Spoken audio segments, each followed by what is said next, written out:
Hello there. Welcome back to Adlib Talk, and this is my full season review of Obi-Wan Kenobi. Before we start with this review, don't forget to leave a like on this video if you enjoy it, and please do consider subscribing. Obviously, please do note that this review will be filled with spoilers, so if you have not watched the full 6-episode series Obi-Wan Kenobi, please make sure you conclude it before watching this review. So it's safe to say that the Obi-Wan series has been a mixed bag. It's a mixture of some great moments which are surrounded by a lot of mediocrity, poor writing, some terrible production value, and bland and weak performances. Now, in this review, I shall attempt to focus on not just the negatives, but also on what I enjoyed about the series. Because I know that in reviews like this, one can easily fall into a pit hole of negatives. I will attempt not to nitpick too much. I know that I could end up nitpicking for hours with this series because of the continuity errors and stuff that just doesn't make sense, the production value that is terrible in so many scenes, and so much more. Let's start off with the basic premise of this series, which is that it is 10 years after the events of Revenge of the Sith.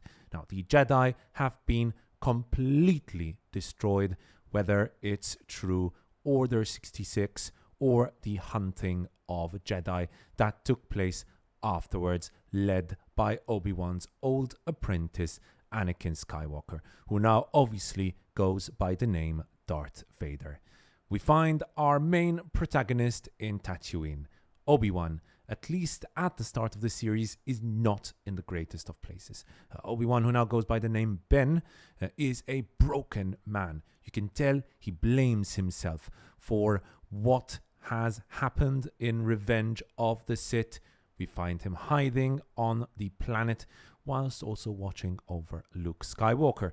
We see how even the plight of a fellow Jedi does not get him to leave his cave as he broods over past mistakes and the way he dealt with his old apprentice Anakin. Now, at this point, the writers for this series must have been thinking, what would be the only thing that could motivate Obi-Wan to leave Tatooine? And the answer was obviously a young Princess Leia.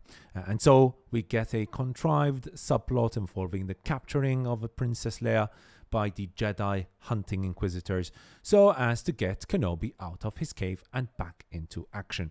At the start, we see a Kenobi who has completely lost his way with the Force. In fact, we do not see him use his lightsaber or his Force powers for quite some time. The rescuing of Leia obviously leads to a confrontation between Obi-Wan Kenobi and Darth Vader, which is basically the climax of this series and the big final battle. Now let's start talking about the writing. Now, the Obi-Wan Kenobi series was first slated to be a movie, and you can tell by how much fluff had to be added to fill up the full 6-episode series running time. The main reason why everyone came into this series was obviously to see Obi-Wan reconcile with his past and to take on his past demons by facing Darth Vader. This could have easily been covered in a 2-hour movie.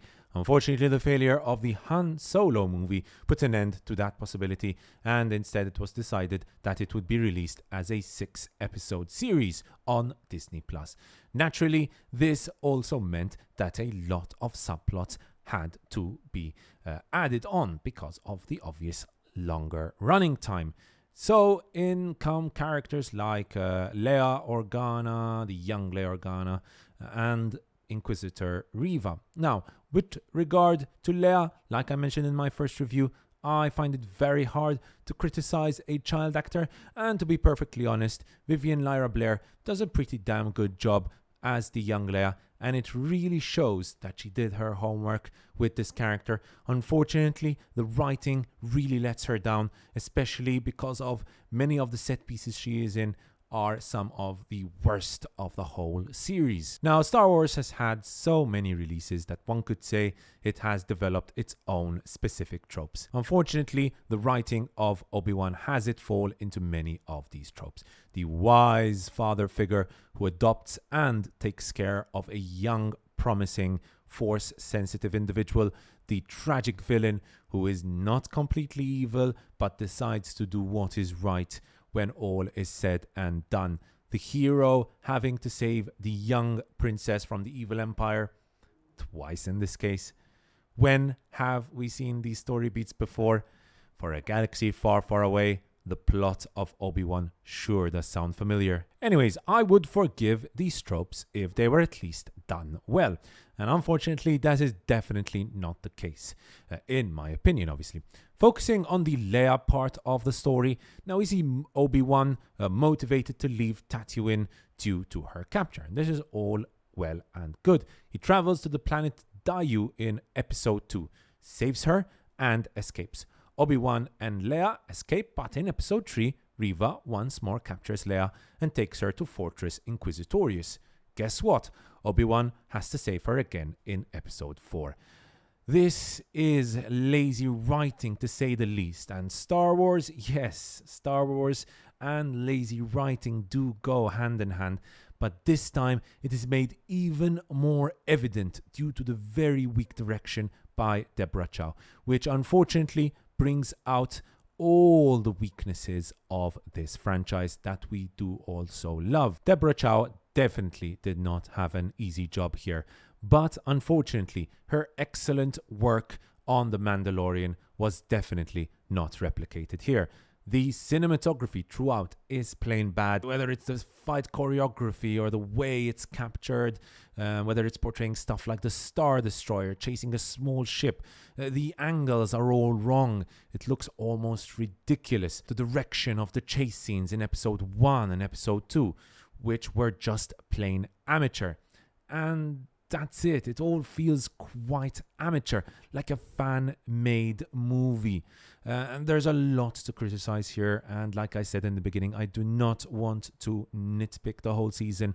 But damn, you expect much, much better on this aspect out of an Obi-Wan Kenobi series. Now, another issue I had with this series was the overall production value.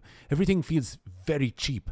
Apparently, they had around $25 million budgets per episode, whilst The Mandalorian was budgeted at around $12 to $15 million per episode. But you honestly couldn't tell that difference. I hate to pick on a particular scene, but yes, that Leia chase scene is yet again a horrible example of not only terrible writing and directing, but also of production value. The crew had to cheap out on certain scenes, and that was pretty evident in that scene.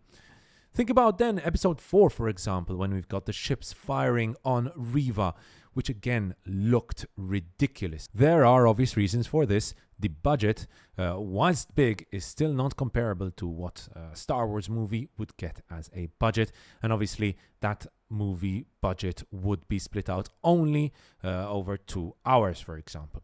At the same time, however, a weak budget could be overcome with a talented director. And Deborah Chow, whilst being a talented director, did not showcase this in the Obi-Wan Kenobi series. Now, let's talk performances. I'm glad we got to see Ewan McGregor in a better production than what were the prequels.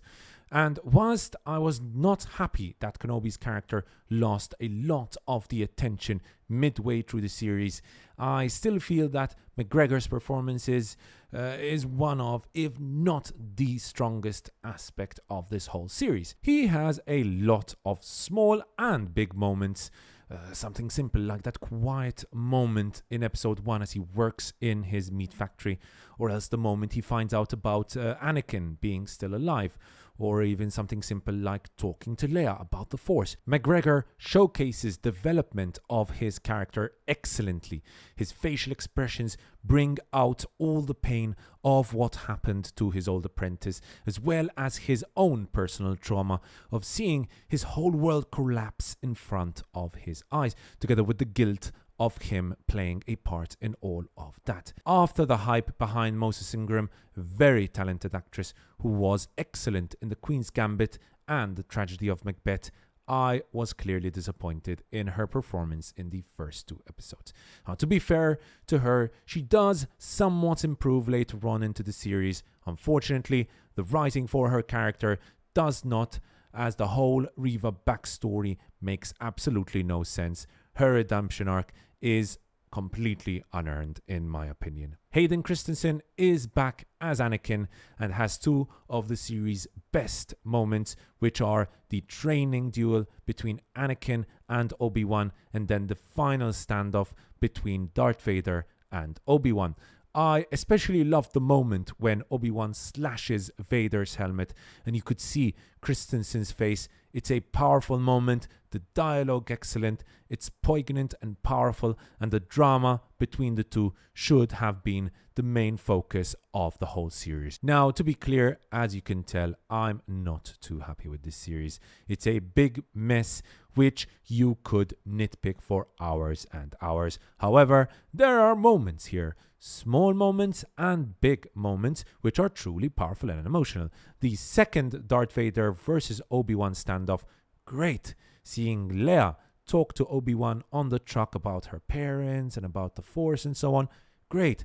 But all these very good moments are surrounded by such mediocrity that I just couldn't fully enjoy it as much as I should have, because there is some really great drama going on here. I don't know what happened, but unfortunately, by the end of the series, you're left thinking about what could have been. And for all these reasons, together with an admittedly quite disappointing soundtrack, never would have thought I would say that with a Star Wars production, I feel that the Obi-Wan Kenobi series deserves nothing more than a 2.5 out of 5. Thanks so much for watching, guys. I hope you enjoyed that review, and if you did, don't forget to leave a like on this video, and please do consider subscribing.